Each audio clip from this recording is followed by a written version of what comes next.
علم ہی کی بدولت انسان اللہ تعالیٰ کی معرفت یا پہچان حاصل کر سکتا ہے۔ ایک جاہل شخص اللہ تعالیٰ کی معرفت حاصل نہیں کر سکتا، اور ظاہر ہے کہ جب تک معرفت حاصل نہ ہو اس وقت تک انسان کبھی حقیقی کامرانی و فلاح حاصل نہیں کر سکتا۔ شیخ سعدی نے درست ہی فرمایا ہے کہ بے علم ناتواں خدا شناخت، یعنی جاہل شخص خدا کو نہیں پہچان سکتا۔ علم ایک ایسی روشنی ہے دوستو جس سے جہالت کے اندھیرے دور ہو جاتے ہیں۔ ان کے ذریعے انسان حق و باطل میں فرق کرنا سیکھتا ہے۔ علم کے ذریعے انسان کو یہ معلوم ہو جاتا ہے کہ اس کی زندگی کا اصل مقصد کیا ہے۔ اللہ تعالیٰ نے اس کائنات کو بے مقصد پیدا نہیں کیا بلکہ تخلیق کائنات کا ایک خاص مقصد ہے۔ اللہ تعالیٰ نے انسان کو زمین پر اپنا خلیفہ بنا کر بھیجا ہے۔ قرآن مجید کے مطابق انسان اور جنوں کو خدا نے اپنی عبادت کے لیے پیدا کیا ہے۔ عبادت کا مفہوم بہت وسیع ہے، اس میں خدا کی پرستش کے ساتھ ساتھ یہ بھی شامل ہے کہ ہم زندگی خدا کے بتائے ہوئے قانون کے مطابق گزاریں۔ اسی صورت میں اصل مقصد حیات حاصل ہو سکتا ہے، اور اس کے لیے علم کا حاصل ہونا ضروری ہے۔ اشرف المخلوقات ہونے کے ناطے اس پر فرض ہے کہ وہ کائنات کو مسخر کرے۔ ارشاد باری تعالیٰ ہے، زمین میں جو کچھ ہے تمہارے لیے مسخر کر دیا۔ حدیث بھی ہے، دنیا اور اس کی چیزیں تمہارے لیے پیدا کی گئی ہیں اور تم خدا کے لیے پیدا کیے گئے ہو۔ اب دنیا کی ان تمام چیزوں سے فائدہ اٹھانا اور زمین کو مسخر کرنا اس وقت ممکن ہے جب انسان اپنے آپ کو اس قابل بنائے گا تاکہ وہ اس منصب کا اہل ہو سکے، اور یہ اس وقت ممکن ہے کہ جب اس کے پاس علم ہوگا۔ ارشاد باری تعالیٰ ہے، اے مسلمانوں، ہم نے تمہیں اقوام عالم کی سربراہی کے لیے بھیجا ہے۔ اب یہ سربراہی کا فریضہ بھی مسلمان اس وقت تک انجام نہیں دے سکتا جب تک کہ وہ علم کی روشنی سے باخبر نہ ہو۔ علم کی بدولت انسان کی دل و دماغ کی صلاحیتیں بیدار ہوتی ہیں، اور علم کی وجہ سے انسان کے رہن سہن اور طرز زندگی میں شائستگی پیدا ہوتی ہے۔ اس میں انسان کے اندر جو خود غرضی ہوتی ہے اس کی بجائے اثار پیدا ہوتا ہے، لالچ کی بجائے اس میں قناعت ہوتی ہے، حسد کی بجائے محبت اور اخوت جیسے اوصاف پیدا ہونا شروع ہو جاتے ہیں۔ علم ایک ایسی لازوال دولت ہے دوستو کہ اس دولت کے ہوتے ہوئے دنیا کا مال اور دولت ڈلتی پھرتی چھاؤں میں ہے، لیکن علم کی دولت لازوال اور غیر فانی ہے۔ دنیا کی دولت خرچ کرنے سے گھٹتی ہے، لیکن علم کی دولت خرچ کرنے سے بڑھتی ہے۔ علم کی دولت ایک واحد ایسی دولت ہے جسے کوئی چور چرا کر نہیں لے کے جا سکتا۔ دنیا کی دولت سے انسان روحانی اطمینان سکون حاصل نہیں کر سکتا، لیکن علم کی دولت انسان کو روحانی سکون سے مالا مال کر دیتی ہے۔ اس طرح علم کو مال اور دولت پر برتری حاصل ہے۔ ایک شاعر نے بولا تھا، دلوں میں برو علم کا مال و زر، دلوں میں برو علم کا مال و زر، نہ آتش کا خطرہ نہ چوروں کا ڈر۔ تو علم کی دولت انسان کو صحیح معنوں میں قدر و قیمت حاصل ہوتی ہے۔ صاحب علم شخص کسی بستی یا محلے میں ہو، لوگ اس کی عزت کرتے ہیں، اس کے مقابلے میں ایک جاہل شخص کی کوئی قدر و منزلت نہیں ہوتی۔ میں آپ کو ایک واقعہ سناتی ہوں۔ ایک مشہور عباسی خلیفہ تھے، ہارون رشید۔ انہوں نے دیکھا کہ اس کے بیٹے مامون اور امین اس بات پر جھگڑا کر رہے تھے کہ کون استاد کے جوتے اٹھائے۔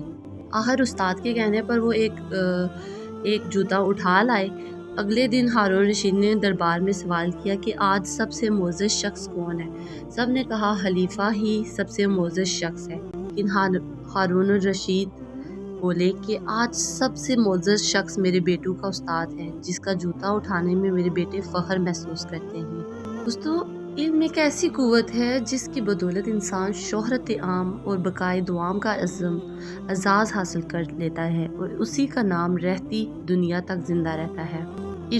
ارسطو، افلاطون، بولے سینا، امام رازی، امام غزالی، امام ابو حنیفہ رحمۃ اللہ علیہ، مولانا روم، شیخ سعدی، حضرت شاہ ولی اللہ، سر سید احمد خان، مولانا شبلی اور علامہ اقبال جیسے نامور علم کے نام آج تک محض علم و فضل کی بدولت زندہ ہیں اور ہمیشہ زندہ رہیں گے۔ ان کے فیض کا سلسلہ آج بھی جاری اور جاری رہے گا۔ اگرچہ تلوار بھی بڑی قوت و طاقت رکھتی ہے، تلوار کے ذریعے حکمران فاتح ملکوں اور علاقوں کو مسر کر سکتے ہیں اور اسی کے ذریعے انتظام سلطنت چلاتے ہیں، لیکن قلم کی طاقت اور قوت تلوار سے کہیں بڑھ کر ہے۔ قلم دلوں اور روحوں کو مسحر کرتا ہے، یہ لوگوں کے دل اور دماغ میں انقلاب لاتا ہے اور اسی طرح ان کا کایا پلٹ دیتا ہے۔ تلوار کی فتوحات عارضی ہوتی ان قلم کی فتوحات لازوال ہیں۔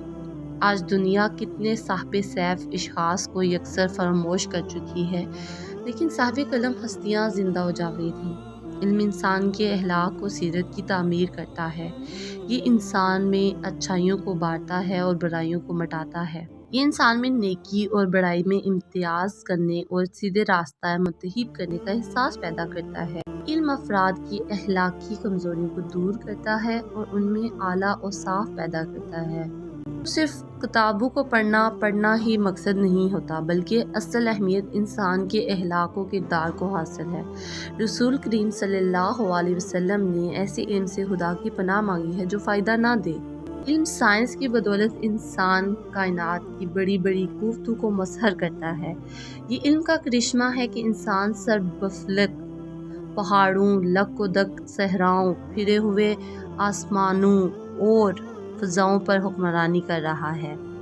یہ علم کا ہی فیض ہے کہ آج انسان چاند پر قدم رکھ چکا ہے اور دوسرے سیاروں کی تسخیر کے لیے تگ و دو کر رہا ہے۔ قول اقبال: عروج عدم حاکی سے انجم سہ میں جاتے ہیں، عروج عدم حاکی سے انجم سہ میں جاتے ہیں کہ یہ ٹوٹا ہوا تارا مہ کامل نہ بن جائے۔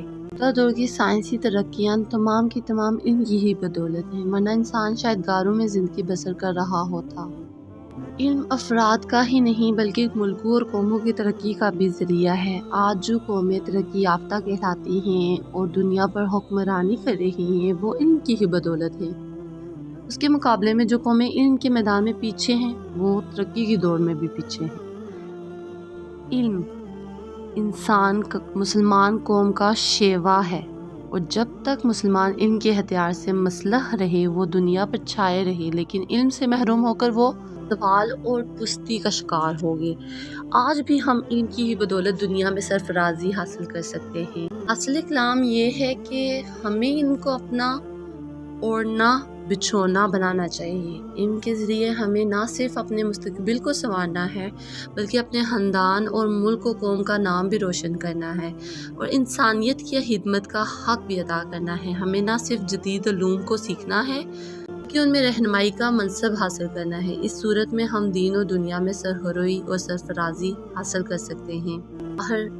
آخر میں اس شعر سے اجازت چاہوں گی: اٹھ کے اب بزم جہاں کا اور ہی اندازہ ہے، اٹھ کے اب بزم جہاں کا اور ہی اندازہ ہے، مشرق و مغرب میں تیرے دور کا آغاز ہے۔ ملتے ہیں کل انشاءاللہ نیکسٹ ویڈیو کے ساتھ۔